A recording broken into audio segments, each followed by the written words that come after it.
Truth versus false, rumors versus real, factual versus fiction. Was it was it true that the Salt Lake City temple was designed by pure revelation to later house air conditioning units and elevators? Or was Brigham Young extremely frustrated with the construction of the temple in Salt Lake City because he didn't like the way the steeple looked? Staying away from stories, focusing on truth, real, factual, when searching for information or studying church doctrine, I feel is fundamental. I'm a storyteller, and I'm starting to realize that being a storyteller isn't factual or historical information because there's your story, my story, and the truth. So I want to talk about debunking some of those myths that we may have heard because I was really prompted to share this tonight. And I just got back from our spending early part of the evening at our stake conference, and then I went back for the adult session, and I am super pumped. So it's very often you see me in a tie, unless I'm in a selfie at church. So I'm excited to be here tonight at 10:30 Eastern time, and I'm really excited about talking tomorrow in stake conference. So when somebody disagrees with you, we want to give them our faith. We want to give our faith to others, but we simply can't. All we can do is give them our love. We need eyes that can see and hands that can do. And we don't want others to take away from the doctrine, from storytellers, because there's your story, my story, and the truth. And what I'm finding is I want to be as open and transparent with you as possible. And if I ever share incorrect information, I am, first of all, extremely sorry because I want this to be a truthful forum that I can shout the gospel of Jesus Christ to the rooftops and that people can see my light and love for the gospel and the Savior of Jesus Christ. So when my testimony is not yours, nor should it be. However, it's good to get strength from others' testimonies. Developing your own is creating your own structural foundation. Facts versus fiction. You want to stick with somebody that, following the prophet, but more importantly, following God. Because, prophets have even come out and said they're not perfect or they made a mistake. There was an example of a prophet that said, we'll never go to the moon. And he was then elected, he was an elder at the time, and then he was then ordained or sustained as our prophet. And a few years later, we went to the moon. And he was asked publicly in the news, what did you think about that? And he goes, I simply made a mistake. I'm human. So it's about acknowledging when you do make those mistakes. And so I want to come out publicly and say that I've made some mistakes about situations. One of them is Brigham Young. I heard a rumor, and that's exactly what it was. It was a rumor. There's no factual information to back this up. I heard a rumor that he was extremely upset with the steeple at the St. George Temple. And a year later, it was struck by lightning. And everyone was saying like, wow, Brigham Young really knew what he was talking about. Because what ended up happening though, the brethren and the sisters, yes, it was struck by lightning, but it was struck so badly that they were blessed that the temple didn't burn down because nails were melted, glass was shattered, and metal was bent and decrepit because of this lightning. And he was never, it actually, when you look back at church history, he actually praised the construction of the temple. He wasn't necessarily happy with something on the craftsmanship of the inside of the steeple. That's what he was criticizing. He wasn't criticizing the steeple. So is that fact or is it fiction? That's where we need to get our stories straight. Because again, have a strong prompting that we need to develop our own testimonies. We don't need to rely on others. And most importantly, we need to ask God and we need to rely on Him. Another example that I believed in and I heard, because I'm thinking, oh my gosh, the Salt Lake City temple was constructed in the 1800s. They didn't have air conditioning units back then. They didn't have elevators, but the prophets and the contractors felt inspired to leave these gaping gaps in the walls and that they could later install elevators. Is that fact? Or is it fiction? It's rumored. And this goes into people embellishing. So to go back, because in the fact when the late 1800s, when the temple was built and dedicated, they had working elevators. The first working elevator was introduced at the World's Fair in Chicago. And that's something that is factual, historical information.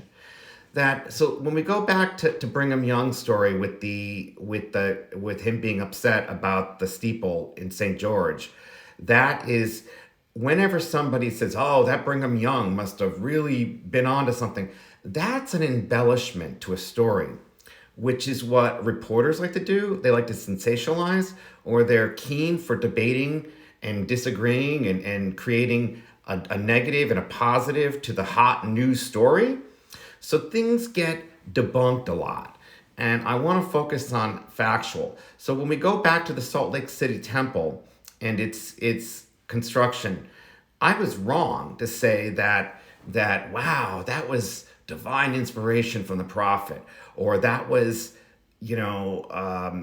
the creators were, and oftentimes things get turned into when people say like, oh, they start talking about the construction of these statues in Moroni, and then it turned into meetings with the first presidency and the prophet, and they were saying what they wanted and that they wanted to have certain facial features and certain this and that.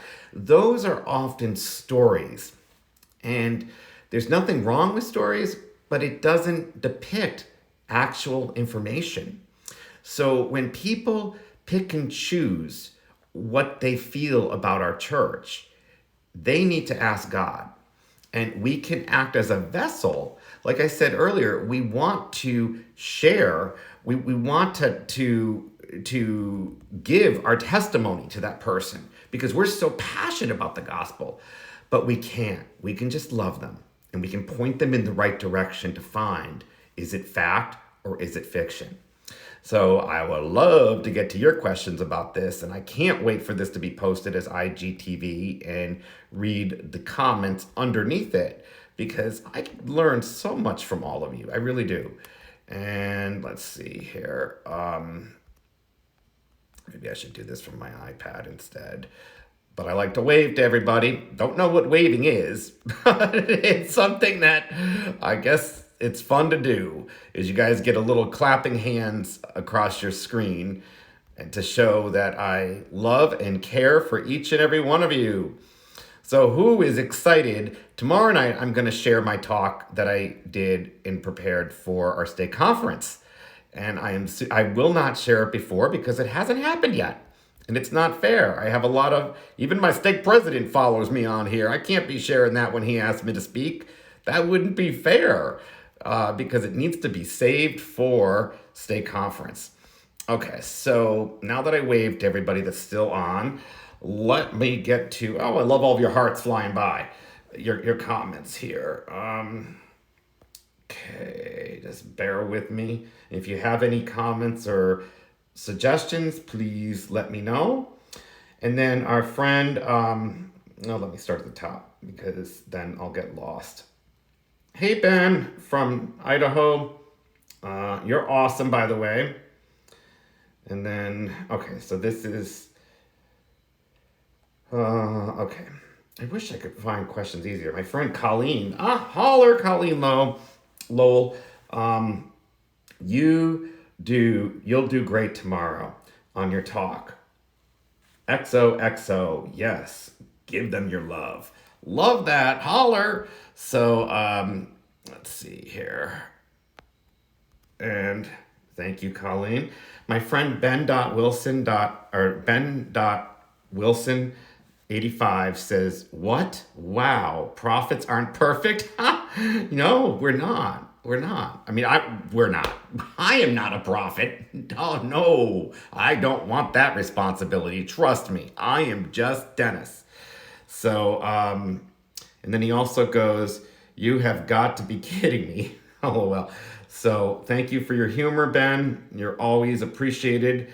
Ben also says in another comment, "I wouldn't be surprised if they built it according to Heavenly Father's plans. He knows why that space was needed, but not at that time. It was ready." That's true. So, yes, it is built towards Heavenly Father's plan. However, when I was saying it was built to that they did not have elevators back then, they did when it was built and constructed. So they had elevators, they just weren't as common. So they were aware of them. So the way we find news today is not the way we found news yesterday. We didn't have the internet. Well, not yesterday, but even like in the 1940s to the 1980s, things were different. Things were more telegrams and radio in the 40s, where now they came out with the TV in the 80s, and they would have news reports on things. Now it's all the internet, but that contains so much false information that we need to take it to doctrine. This is why I like Saints, the series, because volume 1 and volume 2, because it brings it back to factual information rather than rumor or false, which leads to storytelling. So CUFFL says _family totally grew up with the elevator story. I was so disappointed when I realized elevators were around back then. I know. I mean, I've been sharing that story and I feel horrible. Oh, you can do typos, my friend. I do them all the time. I can't imagine how you respond to this on a little iPhone. That's why I need my iPad to do this. Then we have our friend BELL says, "Hey, well, hey back. You guys are fabulous and awesome. And can't wait to hear about your sacrament." DJ Swanson says, "Dennis, I listened to your 9/11 story and it was heartbreaking. I was on my mission when 9/11 happened. That's a story I'll have to share sometime." I would love to hear that. I think a lot of people would love to hear that. It's, yeah, that's just, so I did connect to my friend Beverly, and we did agree that we need to get together. So that's really cool. So thank you for your love and support. Our friend CARI says, hello back. Ben.Wilson says, "I do believe that certain things happen because of divine inspiration." I do too. Just like the Book of Mormon or Nephi being written same time Lehi wrote his. Yeah, I have to agree. Divine inspiration about that. The Lord knew that book was going to be taken away. Yes, he did. Hello, Sister Al Caraway. Holler! Thank you so much for joining. Text my iPhone. We got to plan time to go live together one Sunday night. I would love to, but my schedule's getting crazy.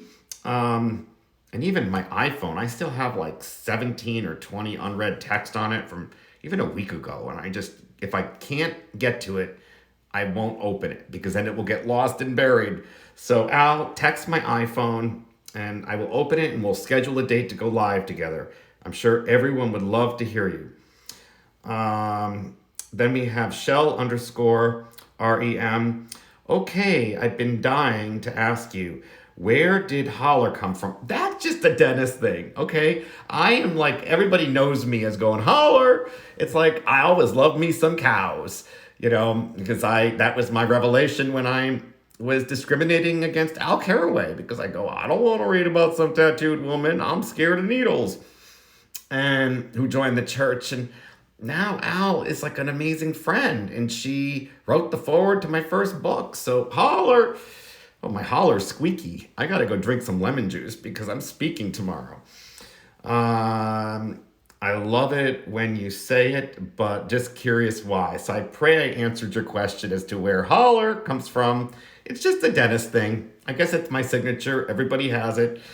Um, and okay, inspiration. My friend Al goes, hello, hello, or something like that. I can't imitate her well, but she'll have to do it when we go live. How's that? Karen goes, inspiration and revelation are definitely necessary in all things they are. I have to agree. But I'm just talking about whether it's fact or fiction when it comes to about stories about our church. We need to find out if we can find historical evidence that backs this up. And that's it for your comments. So I'm going to go get ready for my talk tomorrow. And I would like to be in bed in a few hours. So I'm going to say have an awesome Sabbath Sunday and make it yours. And I cannot wait to share my talk with you that I'm doing at State Conference tomorrow. And I will leave it saying love and light your way. I love you guys. You're awesome. Oh, wait, one last comment. We have ABR says, so often fact or fiction gets lost in perception. I love how you strive to teach that the truth.